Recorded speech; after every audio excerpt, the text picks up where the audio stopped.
Pernah tidak, Sobat Jenius mendengarkan tentang teori bumi datar? Teori bumi datar adalah teori yang mempercayai bahwa bumi itu datar dan menolak bentuk bumi bulat. Atau mendengar teori yang menyebutkan bahwa Indonesia merupakan sisa-sisa peradaban Atlantis yang hilang.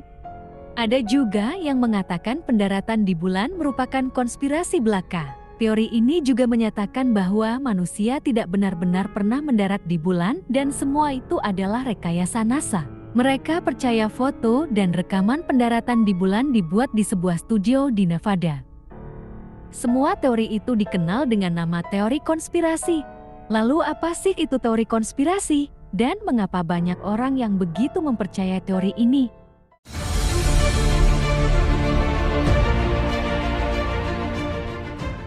Teori konspirasi dapat didefinisikan sebagai keyakinan bahwa ada kelompok rahasia yang merencanakan dan melaksanakan tujuan yang jahat untuk merugikan orang lain dari suatu peristiwa, atau teori yang menolak penjelasan standar untuk suatu peristiwa. Teori konspirasi sebenarnya bukanlah fenomena baru yang belakangan ini muncul. Hal ini sudah ada berpuluh-puluh tahun yang lalu. Meski ada orang yang tidak percaya mengenai teori ini, namun tidak sedikit juga yang meyakini kebenaran dari teori konspirasi itu dan menganggapnya sebagai hal yang nyata. Ada begitu banyak teori konspirasi yang beredar di internet dan kondisi ini diperparah dengan pandemi COVID-19.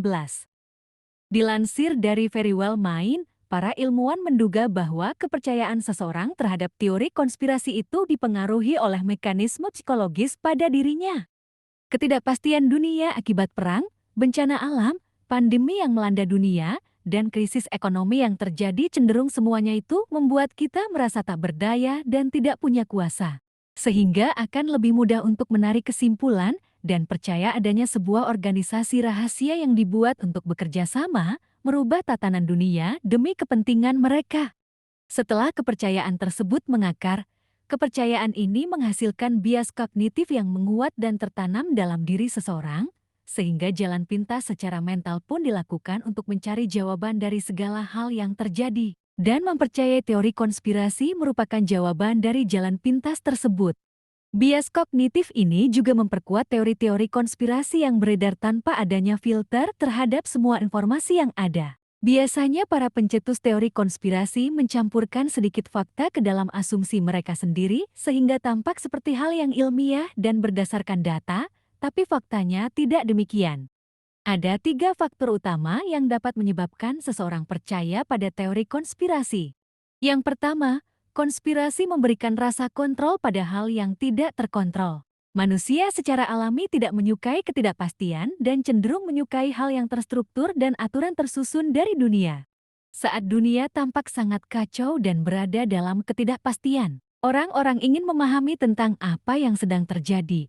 Karena tidak adanya penjelasan yang memadai dan teori konspirasi akan mengisi jalan tengah dari hal tersebut. Dengan mempercayai teori konspirasi, seseorang bisa membangun pemahaman yang konsisten, stabil, dan jelas akan suatu permasalahan. Biasanya dalam suatu peristiwa yang besar, terdapat banyak sekali informasi yang beredar serta membingungkan orang. Teori konspirasi datang dan menawarkan kabar alternatif untuk solusi dari semua pertanyaan-pertanyaan mengenai hal tersebut. Orang yang mempercayai teori konspirasi juga disebut memiliki kemampuan analitis yang rendah. Golongan ini cenderung mencari jalan singkat atau cara praktis untuk memahami semua hal yang terjadi tanpa adanya analisa yang mendalam. Yang kedua, konspirasi ekspresi dari narsisme. Orang dengan tingkat narsisme yang tinggi mungkin akan lebih mudah percaya pada teori konspirasi. Konspirasi juga menegaskan kehebatan narsisis dengan memberi mereka perasaan bahwa mereka memiliki pengetahuan eksklusif yang hanya diketahui oleh sedikit orang. Saat orang tersebut percaya pada teori ini, rasa puas akan muncul. Orang ini tertarik pada teori konspirasi sebagai cara untuk memahami cara kerja dunia dan merasa dapat mengendalikan nasib sendiri dengan pengetahuan eksklusif yang dipunyainya. Yang ketiga, konspirasi mengafirmasi bias. Semakin lama, kita menjadi sangat aman dalam gelembung kita sehingga kita hanya menerima informasi yang sesuai dengan pendapat kita, entah itu benar atau salah. Ucap mantan Presiden Amerika Serikat Barack Obama. Konspirasi tidak hanya memaksakan struktur pada lingkungan, tetapi ini juga mengeksploitasi bias kognitif manusia. Teori konspirasi memanfaatkan kerentanan kita terhadap bias konfirmasi atau kecenderungan untuk lebih menyukai dan memberi bobot lebih besar pada informasi yang menegaskan pandangan kita yang sudah terbentuk sebelumnya. Orang-orang lebih rentan terhadap teori konspirasi ketika mereka cemas dan merasa tidak berdaya. Mereka yang merasa tidak dapat memprediksi hasil dalam situasi tertentu lebih cenderung mengandalkan teori konspirasi untuk mendapatkan kejelasan suatu peristiwa. Biasanya orang yang percaya dan meyakini teori konspirasi dipengaruhi karena malasnya untuk berpikir lebih dalam atau kurangnya membaca informasi dan referensi. Akhirnya langsung melompat pada kesimpulan akhir bahwa kejadian yang terjadi adalah bagian dari sebuah konspirasi.